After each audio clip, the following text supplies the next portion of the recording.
अनोखी दवाई। काफी समय से दादी की तबीयत खराब थी। घर पर ही 2 नर्स उनकी देखभाल करती थीं। डॉक्टर ने भी अपने हाथ उठा दिए थे और कहा था जो भी सेवा करनी है कर लीजिए। दवाइयाँ अब अपना काम नहीं कर रही हैं। उसने घर में बच्चों को हॉस्टल से बुला लिया था। काम के कारण दोनों मियाँ बीवी काम पर चले जाते। दोनों बच्चे बार बार अपनी दादी को देखने जाते। दादी ने आंखें खोली तो बच्चे दादी से लिपट गए। दादी, पापा कहते हैं आप बहुत अच्छा खाना बनाती हैं। हमें हॉस्टल का खाना अच्छा नहीं लगता। क्या आप हमारे लिए खाना बनाओगी? नर्स ने बच्चों को डांटा और बाहर जाने को कहा। अचानक से दादी उठी और नर्स पर बरस पड़ी। आप जाओ यहाँ से। मेरे बच्चों को डांटने का हक किसने दिया है? खबरदार अगर बच्चों को डांटने की कोशिश की। कमाल करती हैं आप। आपके लिए तो हम बच्चों को मना कर रहे हैं। बार बार आते हैं आपको देखने और डिस्टर्ब करते हैं। आपको आराम भी नहीं करने देते। अरे इनको देखकर मेरी आंखों को और दिल को कितना आराम मिलता है तू क्या जाने। ऐसा करो, मुझे नहाना है, मुझे बाथरूम तक ले चलो। नर्स हैरान और अवाक थी। कल तक जो दवाइयाँ काम नहीं कर रही थी और आज ये इतना चेंज। सब समझ के बाहर था जैसे।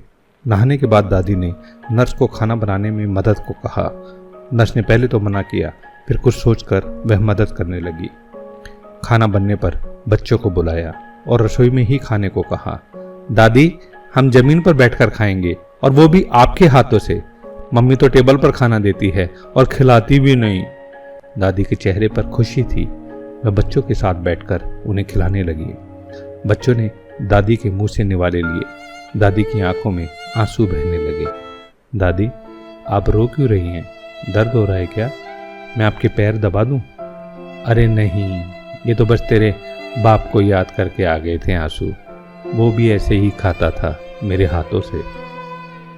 पर अब कामयाबी का ऐसा भूत चढ़ा कि खाना खाने का वक्त भी नहीं है उसके पास और ना ही माँ से मिलने का समय। दादी, आप ठीक हो जाओगी। हम दोनों आपके ही हाथ से खाना खाएंगे। और पढ़ने कौन जाएगा? तेरी माँ रहने देगी क्या तुमको?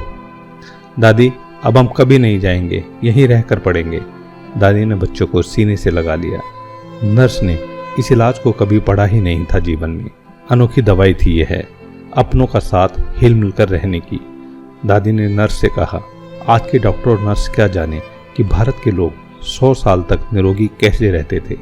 छोटा सा गांव, सुविधा कोई नहीं, हर घर में गाय, खेत में के काम, कुएं से पानी लाना, मसाले कूटना, अनाज दलना, दही बिलोना, मक्खन निकालना, एक घर में कम से कम 20 से 25 लोगों का खाना बनाना, कपड़े धोना, कोई मिक्सी नहीं, ना ही वॉशिंग मशीन या कुकर।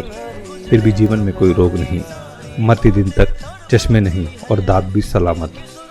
ये सभी केवल परिवार का प्यार मिलने से होता था। नर्स तो ये सुनकर हैरान रह गई और दादी दूसरे दिन ठीक हो गई। आइए बने हम भी ऐसी दवा अपनों की। अपने तो अपने होते हैं।